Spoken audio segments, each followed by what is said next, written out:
ਸਤਿ ਸ਼੍ਰੀ ਅਕਾਲ, ਮੈਂ ਪਰਮਿੰਦਰ ਤੇਜਾ ਤੇ ਲੈ ਕੇ ਹਾਜ਼ਰ ਹਾਂ ਸਾਡਾ ਖਾਸ ਪ੍ਰੋਗਰਾਮ ਖਬਰ ਜੋ ਮੁੱਦਾ ਬਣੇ, ਜਿਸ ਵਿੱਚ ਅਸੀਂ ਹਰ ਉਹ ਖਬਰ ਤੁਹਾਡੇ ਤੱਕ ਪਹੁੰਚਾਉਂਦੇ ਹਾਂ ਜਿਸ ਦਾ ਸਿੱਧੇ ਤੌਰ ਤੇ ਸਰੋਕਾਰ ਹੁੰਦਾ ਹੈ ਆਵਾਮ ਦੇ ਨਾਲ, ਜਨਤਾ ਦੇ ਨਾਲ। ਤੇ ਸਾਡੀ ਇਸ ਪ੍ਰੋਗਰਾਮ ਦੇ ਜ਼ਰੀਏ ਇਹੀ ਕੋਸ਼ਿਸ਼ ਹੁੰਦੀ ਹੈ ਕਿ ਜਨਤਾ ਦੀ ਆਵਾਜ਼ ਸਰਕਾਰ ਤੇ ਪ੍ਰਸ਼ਾਸਨ ਦੇ ਕੰਨਾਂ ਤੱਕ ਪਹੁੰਚਾਈ ਜਾ ਸਕੇ। ਸ਼ੁਰੂ ਕਰਦੇ ਹਾਂ ਪ੍ਰੋਗਰਾਮ ਦਾ ਸਿਲਸਿਲਾ ਖਬਰ ਜੋ ਮੁੱਦਾ ਬਣੇ।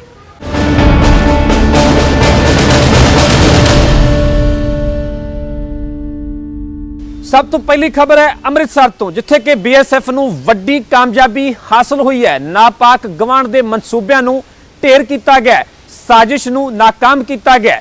BSF ਦੇ ਵੱਲੋਂ ਆਪਰੇਸ਼ਨ ਚਲਾਇਆ ਗਿਆ, ਸਾਹਮਣੇ ਘੁਸਪੈਠੀਏ ਨਜ਼ਰ ਆਏ ਤੇ ਜਦੋਂ ਫਾਇਰਿੰਗ ਕੀਤੀ ਗਈ ਤਾਂ ਘੁਸਪੈਠੀਆਂ ਨੂੰ ਢੇਰ ਕਰ ਦਿੱਤਾ ਗਿਆ, ਜਿਨ੍ਹਾਂ ਕੋਲੋਂ 5 ਕਿਲੋ ਹੈਰੋਇਨ ਸਣੇ ਅਜਿਹੇ ਮਾਰੂ ਹਥਿਆਰ ਬਰਾਮਦ ਹੋਏ ਨੇ, ਜਿਸ ਨੂੰ ਸੁਣ ਕੇ ਤੁਹਾਡੇ ਵੀ ਹੋਸ਼ ਉੱਡ ਜਾਣਗੇ। ਵੇਖੋ ਇਹ ਰਿਪੋਰਟ।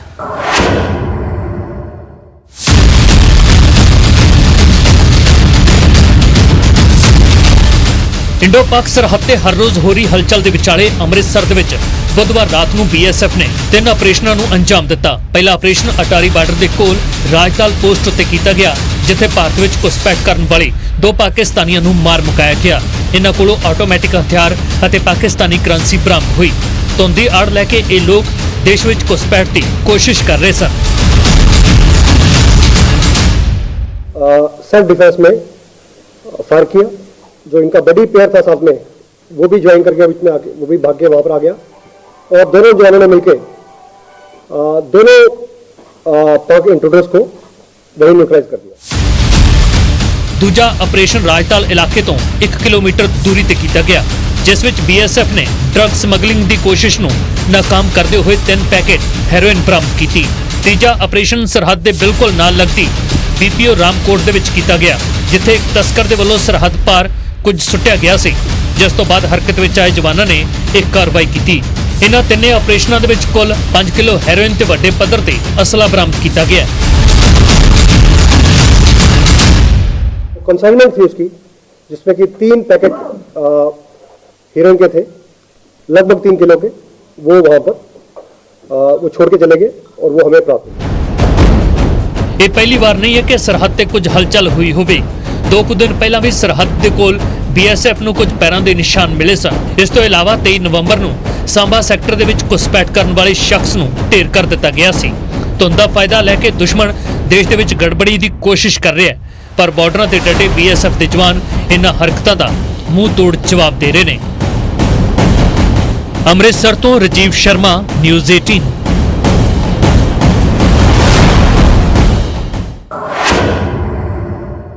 ਗੱਲ ਕਰਾਂਗੇ ਗਵਾਂਢੀ ਸੂਬੇ ਹਰਿਆਣਾ ਦੀ, ਜਿੱਥੇ ਕਿ ਕਾਨੂੰਨ ਵਿਵਸਥਾ ਸਵਾਲਾਂ ਦੇ ਘੇਰੇ ਵਿੱਚ ਹੈ। ਹਰ ਰੋਜ਼ ਗੁੰਡਾਗਰਦੀ ਦੇ ਨੰਗੇ ਨਾਚ ਦੀਆਂ ਤਸਵੀਰਾਂ ਸਾਹਮਣੇ ਆਉਂਦੀਆਂ ਨੇ। ਖਬਰ ਫਤਿਆਬਾਦ ਤੋਂ ਹੈ, ਜਿੱਥੇ ਕਿ ਕੁਝ ਨੌਜਵਾਨਾਂ ਦੇ ਵੱਲੋਂ ਸ਼ਰੇਆਮ ਗੁੰਡਾਗਰਦੀ ਦਾ ਨੰਗਾ ਨਾਚ ਕੀਤਾ ਗਿਆ, ਕੁੱਟਮਾਰ ਕੀਤੀ ਗਈ, ਪੱਥਰਬਾਜ਼ੀ ਕੀਤੀ ਗਈ ਤੇ ਗੁੰਡਾਗਰਦੀ ਦੀਆਂ ਤਸਵੀਰਾਂ CCTV ਦੇ ਵਿੱਚ ਕੈਦ ਹੋ ਗਈਆਂ। ਆਖਿਰਕਾਰ ਕੀ ਹੈ ਪੂਰਾ ਮਾਮਲਾ, ਵੇਖੋ ਇਹ ਰਿਪੋਰਟ।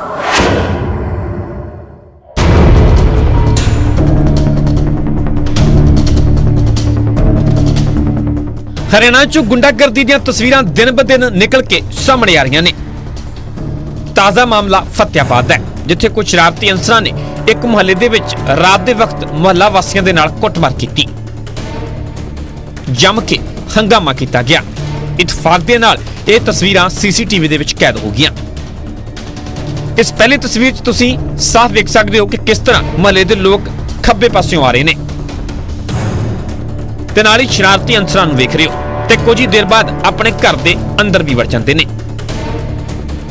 ਵੇਖਦੇ ਹੀ ਵੇਖਦੇ ਇੱਕ ਲੜਕੀ ਇਸ ਥਾਂ ਤੇ ਆਉਂਦੀ ਹੈ ਤੇ ਉਸਦੇ ਮਗਰ ਕੁਝ ਸ਼ਰਾਰਤੀ ਅਨਸਰ ਵੀ ਆ ਧਮਕ ਪੈਂਦੇ ਨੇ। ਲੜਕੀ ਤੇ ਇਹਨਾਂ ਵਿਚਕਾਰ ਤਕਰਾਰ ਹੁੰਦੀ ਹੈ। ਇੱਕ ਸ਼ਖਸ ਇੱਕ ਵੱਡਾ ਜਿਹਾ ਪੱਥਰ ਲੈ ਕੇ ਵੀ ਆਉਂਦਾ ਹੈ ਤੇ ਮਾਰਨ ਦੀ ਕੋਸ਼ਿਸ਼ ਵੀ ਕਰਦਾ ਹੈ। ਤਸਵੀਰਾਂ 'ਚ ਤੁਸੀਂ ਸਾਫ਼ ਵੇਖ ਸਕਦੇ ਹੋ ਕਿ ਕਿਸ ਤਰ੍ਹਾਂ ਇਹ ਲੋਕ ਮੁਹੱਲਾ ਵਾਸੀਆਂ ਦੇ ਨਾਲ ਗੁੰਡਾਗਰਦੀ ਕਰ ਰਹੇ ਨੇ। ਮੁਹੱਲੇ ਦੇ ਲੋਕ ਘਬਰਾਏ ਹੋਏ ਨੇ ਤੇ ਆਪਣੇ ਬਚਾਅ ਦੇ ਵਿੱਚ ਲੱਗੇ ਨੇ। ਹੰਗਾਮਾ ਵੱਧਦਾ ਜਾ ਰਿਹਾ ਹੈ। ਵੇਖਦੇ ਵੇਖਦੇ ਹੋਰ ਦੂਜੇ ਘਰਾਂ ਦੇ ਵਿੱਚੋਂ ਵੀ ਲੋਕ ਬਾਹਰ ਆਉਣ ਲੱਗ ਪਏ। ਗਲੀ ਦੇ ਵਿੱਚ ਆਉਂਦੇ ਰਾਹਗੀਰ ਵੀ ਇਸ ਦਹਿਸ਼ਤ ਨੂੰ ਵੇਖ ਕੇ ਮੁੜਦੇ ਰਹੇ।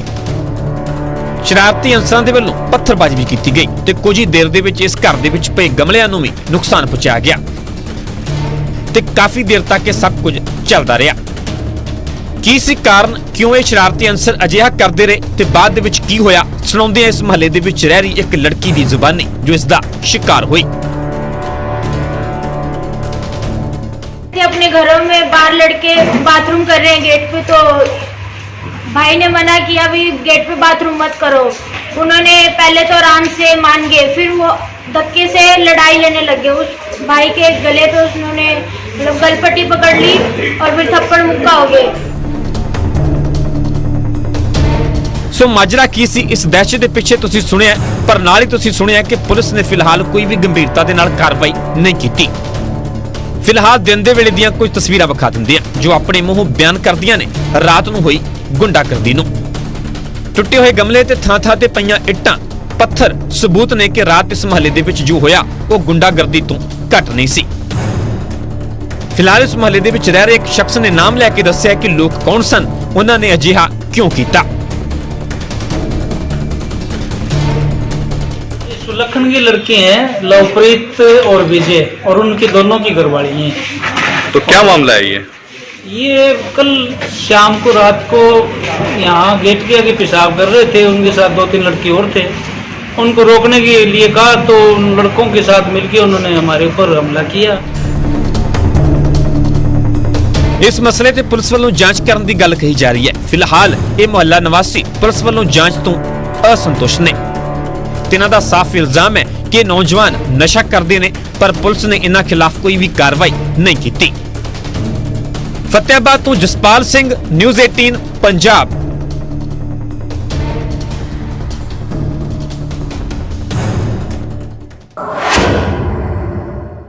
जिथे ਸਿੰਘੂ ਬਾਰਡਰ ਤੇ ਕਿਸਾਨਾਂ ਦਾ ਮੋਰਚਾ ਜਾਰੀ ਹੈ, ਉੱਥੇ ਸਿੰਘੂ ਬਾਰਡਰ ਤੋਂ ਕੁਝ ਹੀ ਦੂਰੀ ਤੇ ਖੌਫਨਾਕ ਦ੍ਰਿਸ਼ ਸਾਹਮਣੇ ਆਇਆ ਹੈ ਜੋ ਕਿ ਰੌਕਟੇ ਖੜੇ ਕਰ ਦੇਣ ਵਾਲਾ ਹੈ। 25 ਤੋਂ 30 ਨੌਜਵਾਨਾਂ ਨੇ ਗੁੰਡਾਗਰਦੀ ਦਾ ਨੰਗਾ ਨਾਚ ਕੀਤਾ। 53 ਸਾਲਾ ਸ਼ਖਸ ਦੇ ਨਾਲ ਬੁਰੀ ਤਰ੍ਹਾਂ ਕੁੱਟਮਾਰ ਕੀਤੀ ਗਈ, ਜਿਸ ਦਾ ਕਸੂਰ ਸਿਰਫ ਇੰਨਾ ਸੀ ਕਿ ਇਲਾਕੇ ਦੇ ਵਿੱਚ ਚੱਲ ਰਹੇ ਸੱਟੇ ਦਾ ਉਸ ਦੇ ਵੱਲੋਂ ਵਿਰੋਧ ਕੀਤਾ ਗਿਆ ਤੇ ਹਸਪਤਾਲ ਦੇ ਐਮਰਜੈਂਸੀ ਵਾਰਡ ਦੇ ਵਿੱਚ ਨੌਜਵਾਨ ਦਾਖਲ ਹੋਏ ਤਾਂ ਇਸ ਸ਼ਖਸ ਦੇ ਨਾਲ बुरी तरह कुटमार करनी शुरू कर दी। वेखो ये रिपोर्ट।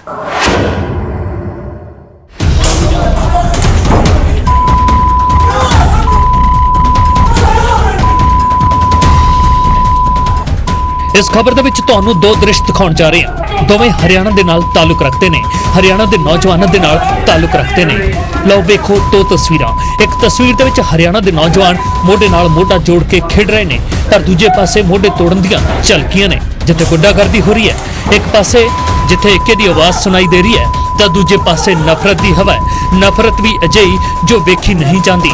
फिलहाल खुल के तुहानू दिखाउंदे हां ये गुंडागर्दी दीयां तस्वीरां जो हरियाणा दे पानीपत तो निकल के सामने आईयां ने।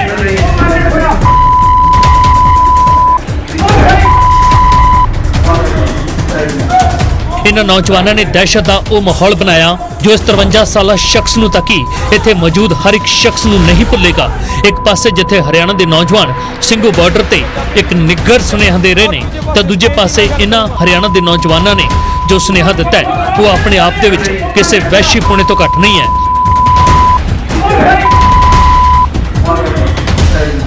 दस दईए कि 53 साला शख्स हस्पताल दे विच जेरे इलाज सी, भाव किसी बीमारी के चलते इलाज करवा रहा सी, पर इलाज के दौरान ही इस शख्स नूं जो सट्टा मार के दर्द मिले उस तो लगता है कि इसनूं हाले होर तकलीफों तो गुजरना पवेगा, क्योंकि एक या दो नहीं बल्कि 20 तो 30 नौजवानों ने इस शख्स ते हमला कर दिता। लो तस्वीरां जरा गौर नाल देखो।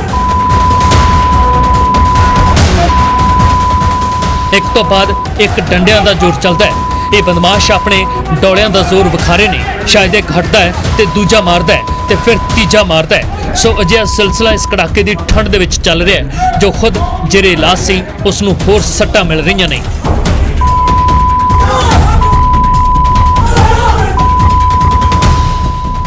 डंडे भी अन्नेवाह भराए जा रहे ने, पर ढिड हजे भी भरिया नहीं है। सो इस शख्स नूं बाहर खिंचण की कोशिश की, शायद अपने नाल लैके जाना चाहते सन, शायद बाहर जाके कुटना चाहते सन, पर वेखते ही वेखते कुछ लोग इत्थे आ गए जिन्हां दे डर तो नौजवान भज गए। पर दस दईए कि इस वारदात के दौरान हस्पताल का सारा स्टाफ, बेशक वो डॉक्टर होण या दूजा स्टाफ होवे, किसी महफूज थां ते लुक गया। बाद विच इस शख्स नूं इस हस्पताल तो प्राइवेट हस्पताल दे विच भर्ती करवाया गया जिथे हुण इसका इलाज हो रहा है।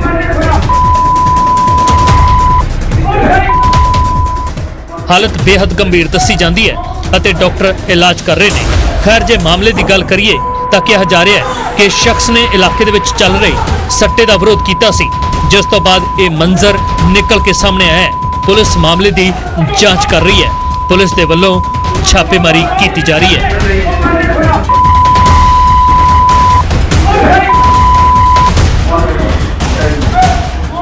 पानीपत तो सुमित भारद्वाज, न्यूज़ 18।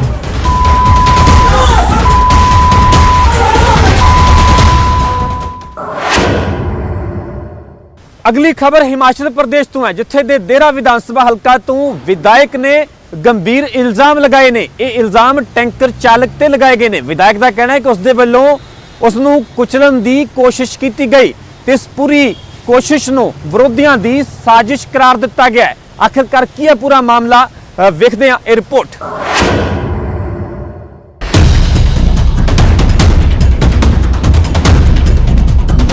कांगड़ा दे देरा विधान सभा हलके दे आजाद विधायक हुशियार सिंह ने एक तेल दे टैंकर चालक ते कुचलण दी कोशिश दे इल्जाम लगाए ने। विधायक हुशियार सिंह दा इल्जाम है कि वो प्रेस कॉन्फ्रेंस दे लिए जा रहे सन। जदों वो देरा रैण बसेरा दे पिछे पहुंचे तां एक तेल दा टैंकर ओवर स्पीड दे विच दूजे पासे आया। टैंकर उन्हां दी गड्डी ते आ गया ते इस दौरान उन्हां दे वाहन दी टैंकर दे नाल टक्कर हुंदे हुंदे बची। विधायक ने इस वारदात नूं विरोधियां दी साजिश दस्सिया ते कहा कि देरा भाजपा मंडल इस दे विच शामिल है। को लिए मुझे बदनाम करने की कोशिश की जा रही है और दुख की बात यह है कि पुलिस की इंक्वायरी के बीच में कई पार्टी के लोग बीच में आ गए हैं और भाजपा के मंडल के लोग पहुंच गए और इसको एक पॉलिटिकल मुद्दा बनाने की कोशिश की जा रही है। दूजे पासे टैंकर चालक संजीत कुमार ने विधायक ते उन्हां दे साथियां ते कुੱਟਮਾਰ ते जाति सूचक शब्द बोलण दे इल्जाम लगाए ने। टैंकर चालक संजीत कुमार ने पुलिस नूं दित्ती शिकायत भी दस्सिया है कि उसदे टैंकर दी टक्कर विधायक दी गड्डी दे नाल नहीं हुई ते ना ही उसने गड्डी ते टैंकर चलाउण दी कोशिश की है। तो विधायक जी ने भी बोला ये चमार है साला, इसको मारो, सालों को मारो, उसने तो मार दिया था हमारे को, जबकि मेरी गाड़ी के साथ को गाड़ी नहीं टकराई, कुछ भी नहीं हुआ और इन्होंने मेरे को बगैर मतलब से मारना पीटना शुरू कर दिया। दस्सिया जा रहा है कि विधायक की गड्डी की टैंकर के नाल टक्कर नहीं हुई ते विधायक भी सही सलामत है। कंप्लेंट हमारे जो यहाँ के प्रेजेंट विधायक जी हैं उनके द्वारा आई थी कि उनके ऊपर जानलेवा हमला हुआ है किसी पर्टिकुलर ट्रक के द्वारा, जो टैंकर ऑयल टैंकर, और उसी टाइम हमने जो है उसके बिहाफ पे जो है अटेम्प्ट टू मर्डर का उसके ऊपर मुकदमा दर्ज किया। फिलहाल पुलिस ने दोवां धिरां दी शिकायत के आधार पर केस दर्ज करके अगली कार्रवाई शुरू कर दी है। देरा तो ब्रजेश्वर साकी, न्यूज़ 18 पंजाब।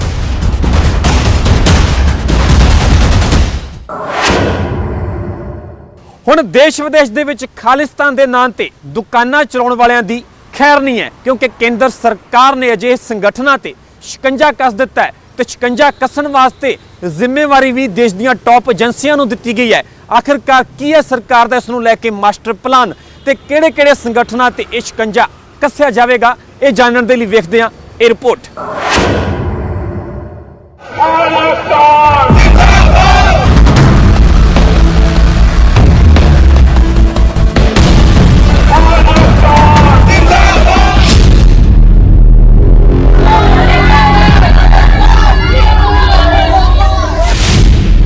देश ते विदेश में खालिस्तान के नाम से दुकान चलाउण वालियां जथेबंदियां ते हुण केंद्र सरकार कार्रवाई करन जा रही है। जिस तरह कश्मीर दे विच वक्खवादी जथेबंदियां अते उन्हां दे नाल जुड़े एनजीओ ते एक्शन होया सी, ठीक उसे तर्ज ते खालिस्तानी जथेबंदियां अते उन्हां नाल जुड़े एनजीओ ते कार्रवाई दा मास्टर प्लान तैयार किया गया है। एक्शन कितना वड्डा होवेगा इसका अंदाजा इस गल तो लाया जा सकता है कि इस विच देश दीयां टॉप एजेंसियां नूं शामिल किया गया है। नेशनल इन्वेस्टिगेशन एजेंसी यानी NIA, इन्फोर्समेंट डायरेक्टोरेट यानी ED, central bureau of investigation यानी CBI, फाइनेंशियल इंटैलीजेंस यूनिट यानी FIU नूं जिम्मा दिता गया है कि वो ना सिर्फ विदेश में मौजूद खालिस्तान जथेबंदियां की कार्रवाई करे, बल्कि देश में इन्हां जथेबंदियां तो फंडिंग लैण वाली NGO की पहचान करके उन्हां ते शिकंजा कसे।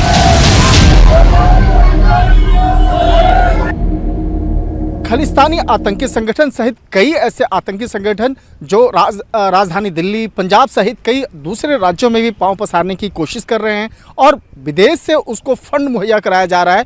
ये महत्वपूर्ण जानकारी मिलने के बाद केंद्रीय गृह मंत्रालय में कुछ दिनों पहले काफ़ी महत्वपूर्ण बैठक हुई, जिसमें कि CBI, ED, NIA, FIU जैसे जो जांच एजेंसियां हैं, उन केंद्रीय जांच एजेंसियों के प्रमुख को बाकायदा बुलाया गया था। उनसे बाकायदा उनके प्रमुख से बातचीत की गई और उनसे भी बाकायदा इनको निर्देश दिया गया कि इस तरह के आतंकी संगठनों के खिलाफ ठोस कार्रवाई होनी चाहिए और लिहाजा इस मामले में विदेशी फंडिंग और उन आतंकी संगठनों के साथ में कनेक्शन को खंगालने का निर्देश दिया गया है। इस मामले में खालिस्तान की अगर बात करें, बब्बर खालसा की बात करें या इस तरह के जो कई आतंकी संगठन हैं जिसको फॉरेन से फंडिंग मिल रहा है, उस पर नकेल कसने की अब तैयारी की जा रही। खबर है कि इस कार्रवाई की प्लानिंग बीते दिनी गृह मंत्रालय विच हुई एक उच्च पद्धरी मीटिंग के दौरान की गई, जिस दे तहत पहला तो ही अतवादी एलानिया जथेबंदियां Sikhs for Justice, Babbar Khalsa International, Khalistan Zindabad ਅਤੇ खालिस्तान टाइगर फोर्स वर्गियां वक्खवादी जथेबंदियां तो देश विच पहुंचण वाली विदेशी फंडिंग की पड़ताल करना है। खास नज़र UK, कनेडा, अमेरिका, फ्रांस ते जर्मनी वर्गे मुल्कां तो होने वाली शक्की फंडिंग ते है। खुफिया इनपुट है कि इन्हां देशों तो फंडिंग का इस्तेमाल देश विच खालिस्तान के नाम से माहौल विगाड़न लई कीता जा सकता है। गृह मंत्रालय ने अजिहे दौर विच एक्शन की तैयारी की है जदों खुफिया एजेंसियां पहलां तो इतला दे रही ने कि खालिस्तानी एलीमेंट मौजूदा किसान संगठन की आड़ दे विच कोई हरकत कर सकते हैं। खास करके जदों UK, USA ते कनेडा विच कई खालिस्तानी जथेबंदियां किसानां दे नाम ते अपने एजेंडे दे नाल खुल के सामने आ चुकियां ने। इस विच हुण तक SFJ ਅਤੇ ਬੱਬਰ ਖਾਲਸਾ ਵਰਗੀਆਂ ਜਥੇਬੰਦੀਆਂ ਦੇ ਨਾਮ ਸਾਹਮਣੇ ਆ ਚੁੱਕੇ ਨੇ ਜੋ ਲਗਾਤਾਰ ਆਪਣੇ ਨਾਪਾਕ ਮਨਸੂਬਿਆਂ ਨੂੰ ਅੰਜਾਮ ਦੇਣ ਦੀ ਫਿਰਾਕ ਵਿੱਚ ਨੇ।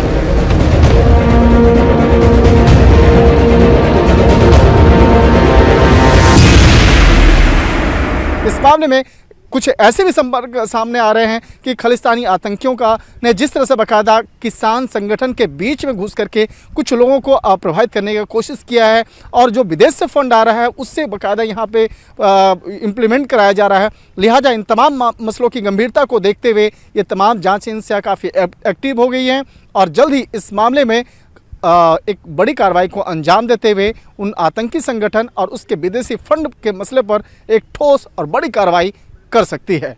वीडियो जर्नलिस्ट प्रकाश गुप्ता के साथ शंकर आनंद, न्यूज़ 18 दिल्ली।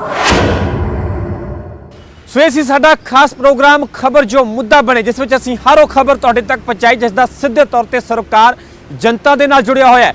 कल इसी प्रोग्राम दे विच कुछ होर खबरां दे नाल कुछ होर लोकां दे नाल जुड़े होए मुद्दिआं नूं लैके तुहाडे फिर मुखातिब होवांगे। तद तक परमिंदर तेजा नूं दिओ इजाजत। सत श्री अकाल।